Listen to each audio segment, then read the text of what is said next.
சிறகடிக்க ஆசை சீரியலோட இன்னைக்கோட எபிசோட ஷார்ட்டாக பார்த்துடலாம் வாங்க. கிறிஷை கொண்டு போய் ஹாஸ்டலில் விடுற வரைக்கும் பார்த்துட்டு இருந்தோம். கிறிஷு போக மாட்டேன்னு அடம் பிடிச்சிட்டு இருப்பாரு. எப்படியோ ஃபோர்ஸ் பண்ணி மிரட்டி அங்கேயே விட்டுட்டு வந்துடுவாங்க. கிறிஷை அடம் பிடிக்கிறத பார்த்து அவங்களோட கார்டியன் எப்படியோ கிறிஷை சமாதானப்படுத்தி அங்கேருந்து கூட்டிகிட்டு போயிடுறாங்க. கிறிஸ்டா ஹாஸ்டலில் விட்டுட்டு ரோஹிணி ஹாஸ்டலில் விட்டு வெளியே வரும்போது அவங்க அம்மாவை பார்க்குறாங்க.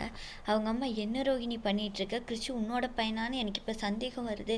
இப்படி அவனோட நிலமையை புரிஞ்சுக்காமல் விட்டுட்டு வர ஹாஸ்டலில் அவனுக்கு யாருமே இல்லாத மாதிரி அப்படின்னு சொல்லி கேட்குறாங்க. அதுக்கு நம்ம ரோஹிணியும், கிறிஷ் இங்கே இருந்தால் தாம்மா சேஃபாக இருப்பான், இல்லைன்னா அந்த முத்து மீனா டிஸ்டர்ப் பண்ணிகிட்டே இருப்பாங்க கிறிஷ் அப்படின்னு சொல்கிறான்.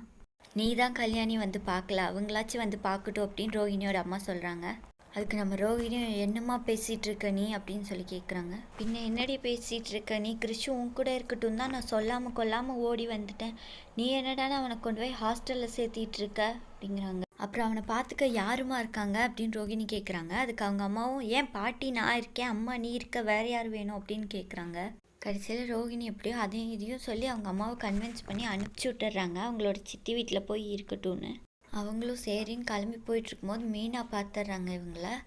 மீனா ஓடி வந்து, என்னம்மா நீங்கள் இப்படி பண்ணிட்டீங்க, ஒரு வார்த்தை சொல்லாமல் நீங்கள் பாட்டுக்கு போயிட்டீங்க கிறிஷை விட்டுட்டு.